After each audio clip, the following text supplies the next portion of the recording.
शांति। आज 30 दिसंबर 2021 के बाबा के मधुर महावाक्य सुनेंगे।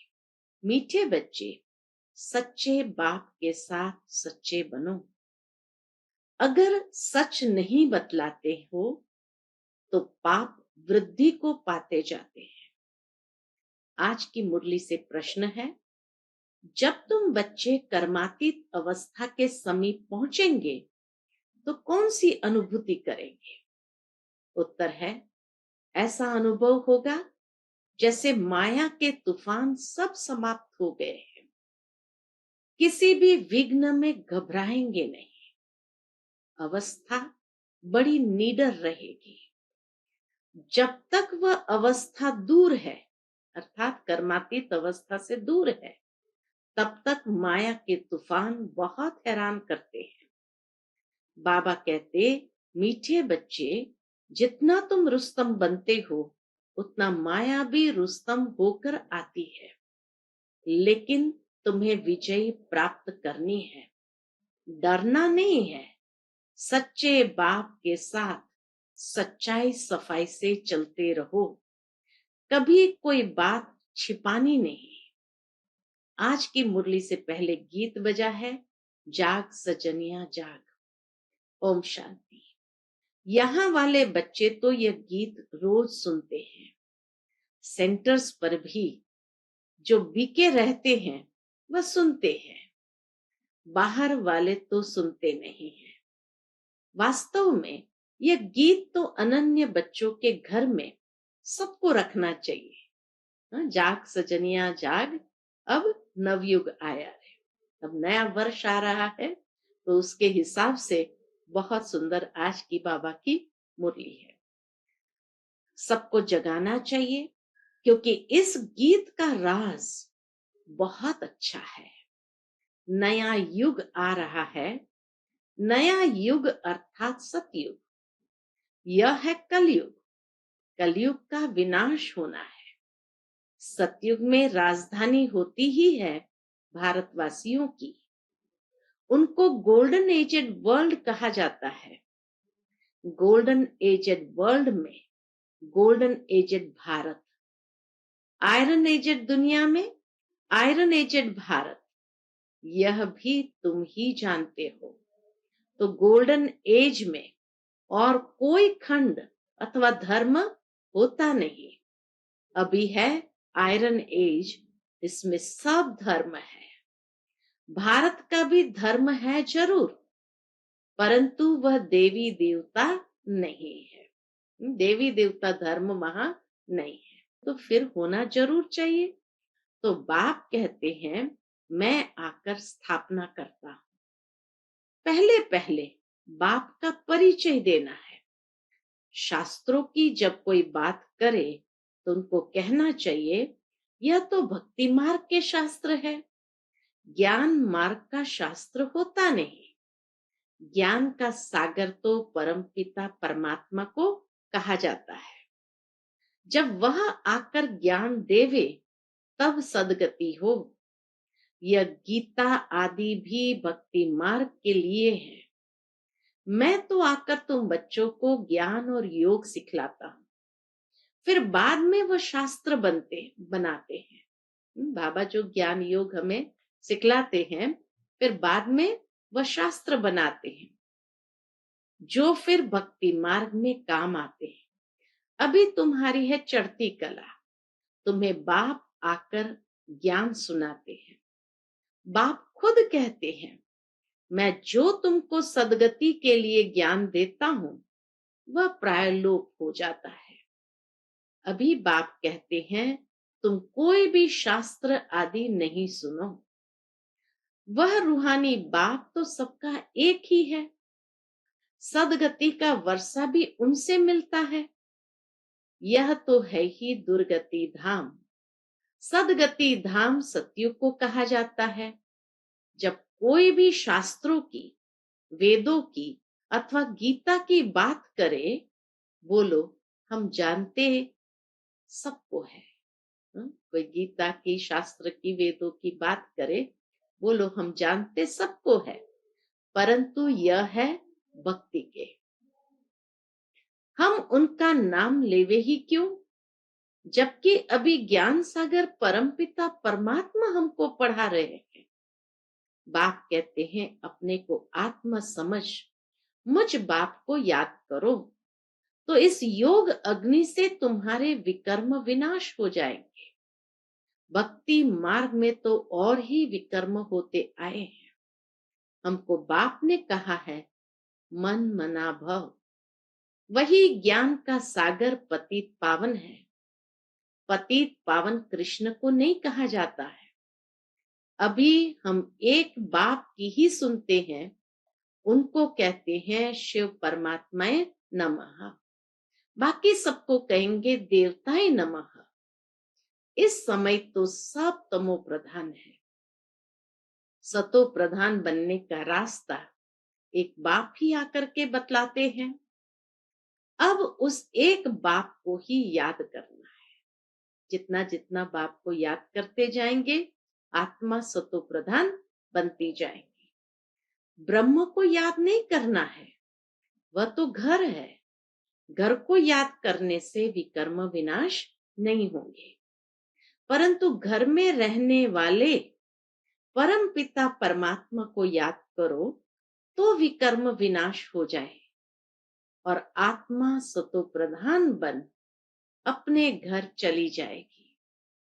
फिर आएगी पाठ बजाने, फिर आएगी सतयुग में पाठ बजाने के लिए। चक्र का राज समझाना चाहिए। पहले तो यह समझे कि इन्हों का ज्ञान सुनाने वाला निराकार परमपिता परमात्मा है।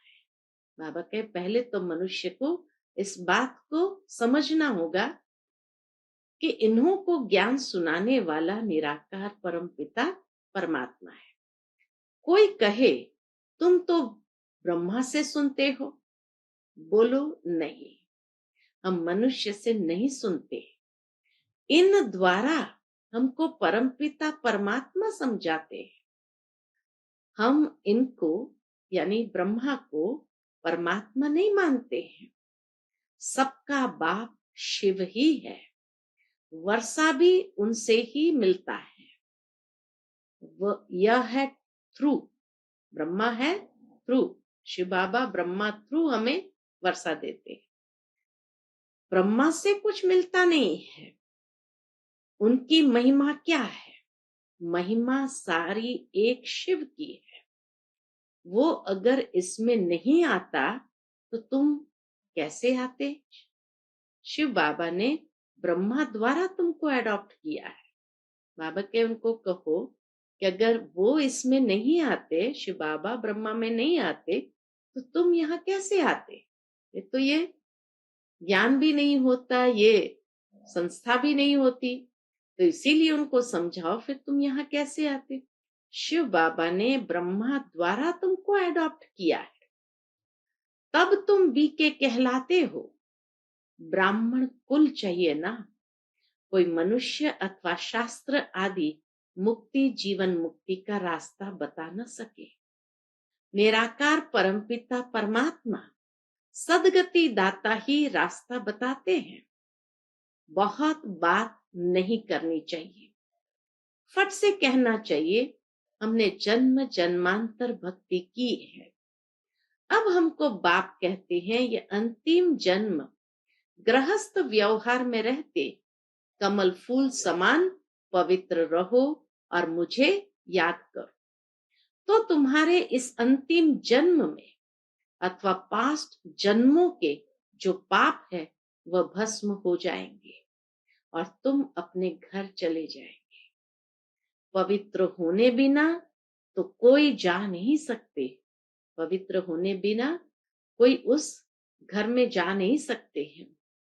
तो इसलिए बाबा कहे पवित्र होने बिना तो कोई जा नहीं सकते। पहली पहली बात ही एक समझाओ। तो निराकार शिव बाबा कहते हैं, हे आत्माएं, मैं ब्रह्मा तन में प्रवेश होकर नॉलेज देता हूं, ब्रह्मा द्वारा स्थापना करता हूं, ब्राह्मणों को शिक्षा देता हूं। ज्ञान यज्ञ को संभालने वाले भी कौन होने चाहिए? ब्राह्मण चाहिए ना। तुम अब ब्राह्मण बने हो। तुम जानते हो यह मृत्यु लोक अब खत्म होना है। कलयुग को मृत्यु लोक और सतयुग को अमर लोक कहा जाता है। भक्ति की रात अब पूरी होती है, ब्रह्मा का दिन शुरू होता है। ब्रह्मा सो विष्णु यह भी कोई समझते नहीं। समझे तब जब पूरे 7 रोज आकर सुने। प्रदर्शनी में किसकी बुद्धि में बैठता नहीं। सिर्फ इतना कहते हैं रास्ता अच्छा है, समझने लायक है। मुख्य बात समझानी है। कौन सी मुख्य बात है? गीता के भगवान की। तो बाबा कहे मुख्य बात समझानी है कि गीता का भगवान निराकार शिव है। वह कहते हैं मुझे याद करो, बाकी ये सब जन्म जन्मांतर पढ़ते उतरते ही आए। फिर सीढ़ी से झाड़ पर ले जाना चाहिए। सीढ़ी समझाई, जन्म जन्म कैसे नीचे उतरते आए, फिर झाड़ पर ले जाना चाहिए। तुम हो निवृत्ति मार्ग वाले, हम है प्रवृत्ति मार्ग वाले। हमारा है बेहद का संन्यास। जब भक्ति पूरी हो जाती है तो सारी दुनिया से वैराग्य हो जाता है और भक्ति से भी वैराग्य हो जाता है। भक्ति होती है रावण राज्य में। अब शिव बाबा शिवालय स्थापन कर रहे हैं। शिव जयंती भी भारत में ही मनाई जाती है। तो यह पक्का हो जाए कि शिव बाबा ने आकर भारत को स्वर्ग बनाया है और नरक का विनाश किया है। नई दुनिया में आने वाले ही यह राजयोग सीख रहे हैं। स्वर्ग में प्योरिटी, पीस, प्रॉस्पेरिटी सब कुछ है। यहाँ जो सन्यासी आदि है वह आधा प्योरिटी में है, वह जन्म गृहस्थी विकारी घर में ले फिर सन्यास करते हैं। ये समझाना होता है। शिव बाबा पतित पावन हमको ब्रह्मा द्वारा समझाते हैं।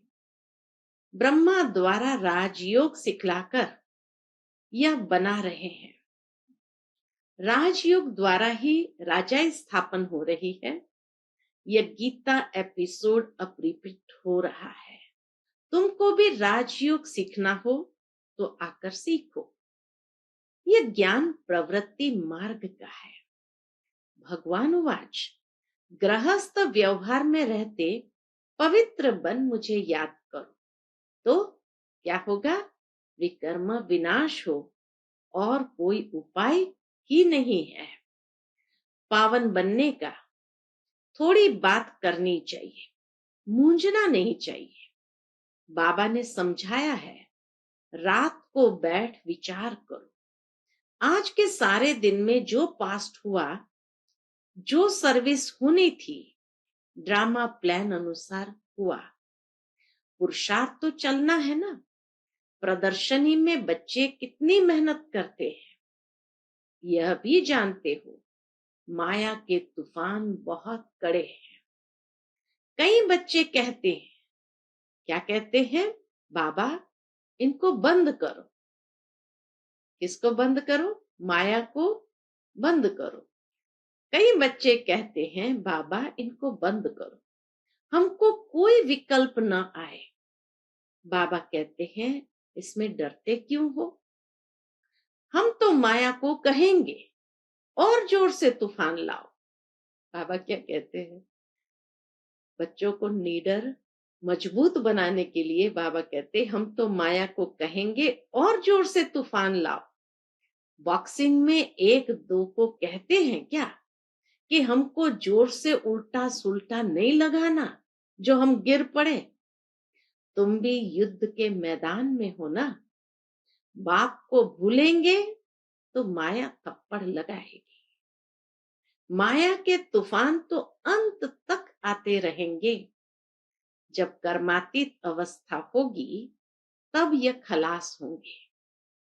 तूफान बहुत आएंगे, डरने की कोई बात नहीं। बाबा से सच्चा होकर चलना है। सच्चा चार्ट भेजना चाहिए। कई बच्चे सवेरे उठकर याद में बैठते नहीं हैं, सोए रहते हैं। ये नहीं समझते अगर हम श्रीमत पर नहीं चलते तो हम अपनी कल्प कल्पांतर के लिए सत्यानाश करते हैं, बड़ी भारी चोट खा रहे हैं। ऐसे भी बच्चे हैं जो कभी सच नहीं बोलते हैं, फिर उनकी क्या गति होगी? गिर पड़ेंगे। माया थप्पड़ बड़ा जोर से लगाती है, पता नहीं पड़ता है। सारा दिन झरमुई झरमुई करते रहते हैं। सच न बतलाने से फिर वृद्धि होती जाती है, नहीं तो सच बतलाना चाहिए। आज ये भूल की, झूठ बोला, अगर सच नहीं बताएंगे तो वृद्धि होती जाएगी, फिर कब सच्चे बनेंगे नहीं। बतलाना चाहिए, हमने यह डिसर्विस की, हमको क्षमा करना। सच न बतलाने से फिर दिल पर चढ़ते नहीं, सच्चाई खींचती है। बच्चे खुद भी जानते हैं। क्या जानते हैं? कौन कौन अच्छी सर्विस करते हैं। अच्छे अच्छे बच्चे बहुत थोड़े हैं। चाहता हूं गांवों में भी अच्छी अच्छी बच्चियों को भेज दो। बाबा की चाहना क्या है? गांवों में भी अच्छी अच्छी बच्चियों को भेज दूं तो सब खुश होंगे। बाबा ने हमारे पास बंबई की हेड, कलकत्ते की हेड भेजी है। कोई भी मिले तो उनको सीधी बात सुनानी है। कौन सी? कि पतित पावन परम पिता परमात्मा संगम पर आकर यह महामंत्र देते हैं कि माम एकम याद करो। राजयोग तो बाबा तुमको ही सिखलाते हैं, तुम्हारा काम है औरों को भी रास्ता दिखलाना। बच्चे कहते हैं कलकत्ते चलो।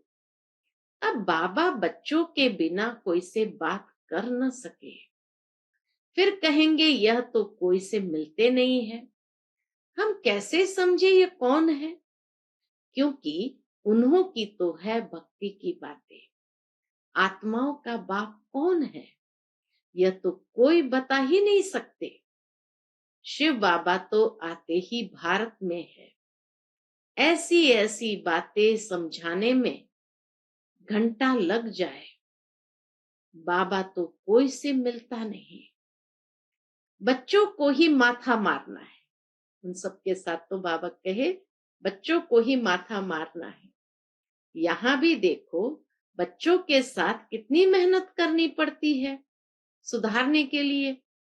बाबा को सच्चा समाचार कोई देते नहीं है। बाबा, हमने सन्यासी से बात की, फलाने प्रश्न का हम जवाब दे न सके, हमने यह भूल की। सारा दिन क्या क्या करते हैं लिखना चाहिए। बाबा ने बच्चों को समझाया है, मेरे से पूछे बिना किसी को चिट्ठी नहीं लिखो। बाबा से पूछेंगे तो बाबा ऐसी मत देंगे जिससे किसका कल्याण हो जाए। बाबा के पास लिखकर भेज दो तो बाबा करेक्ट कर दे। बाबा तो युक्ति बताएंगे। देही अभिमानी होकर लिखेंगे तो वह पढ़कर गदगद हो जाएंगे। शिक्षा तो बहुत अच्छी दी जाती है। तुम्हारी एम ऑब्जेक्ट है लक्ष्मी नारायण बनने की। यह तुम्हारा बाप, टीचर, गुरु, भाई आदि सब कुछ है। बाप, टीचर, गुरु, भाई आदि सब कुछ है। हर बात में राय देते रहेंगे, फिर जवाबदारी तुमसे उतर जाएगी। क्योंकि श्रीमत पर चले ना, धंधे आदि के लिए भी समझाएंगे कि कहाँ लाचारी में किसके हाथ का खाना होता है, नहीं तो धंधा आदि छूट जाएगा। चाय नहीं पी तो मिनिस्टर रूठ जाएगा। युक्ति से कहना चाहिए, हम चाय इस समय नहीं पीते हैं, हमको तकलीफ हो जाएगी। कहाँ शादी मुरादी है, नहीं जाएंगे तो नाराज हो जाएंगे। तो बाबा कहेंगे ऐसे ऐसे करो। सब युक्तियां बताएंगे। बाबा तो हर एक कंडीशन में किस तरह से चलना है बाबा वह युक्ति बताते हैं। अच्छा, मीठे मीठे सिकिलदे बच्चों प्रति माता पिता बाप दादा का याद प्यार और गुड मॉर्निंग। रूहानी बाप की रूहानी बच्चों को नमस्ते। हम सब रूहानी बच्चों की रूहानी माता पिता बाप दादा को याद प्यार गुड मॉर्निंग और नमस्ते नमस्ते। शुक्रिया बाबा, शुक्रिया। आज की मुरली से धारणा के लिए मुख्य सार है। पहली बात, बाप से सदा सच्चा रहना है। दिल तख्त नशीन बनने के लिए श्रीमत पर पूरा पूरा चलना है। दूसरी पॉइंट, युद्ध के मैदान में माया के विकल्पों से विघ्नों से डरना नहीं है। अपना सच्चा चार्ट रखना है, झरमुई झरमुई नहीं करनी है। आज का बाबा का मधुर वरदान हम बच्चों के प्रति है। स्वस्थिति द्वारा सर्व परिस्थितियों का सामना करने वाले अव्यक्त स्थिति के अभ्यासी भव। स्वस्थिति द्वारा सर्व परिस्थितियों का सामना करने वाले अव्यक्त स्थिति के अभ्यासी भव। जब अव्यक्त स्थिति के अभ्यास की आदत बन जाएगी तब स्वस्थिति द्वारा हर परिस्थिति का सामना कर सकेंगे और यह आदत अदालत में जाने से बचा देगी। इसलिए इस अभ्यास को जब नेचुरल और नेचर बनाओ तब नेचुरल कैलामिटीज हो, क्योंकि जब सामना करने वाले स्वस्थिति से हर परिस्थिति को पार करने की शक्ति धारण कर लेंगे तब पर्दा खुलेगा। इसके लिए पुरानी आदतों से, पुराने संस्कारों से, पुरानी बातों से पूरा वैराग्य चाहिए। आज का स्लोगन है, स्वयं को निमित्त करनहार समझो तो किसी भी कर्म में थकावट नहीं हो सकती। स्वयं को निमित्त करनहार समझो तो किसी भी कर्म में थकावट नहीं हो सकती। अच्छा, Om Shanti. To watch Peace of Mind channel videos on YouTube, subscribe us on youtube.com/.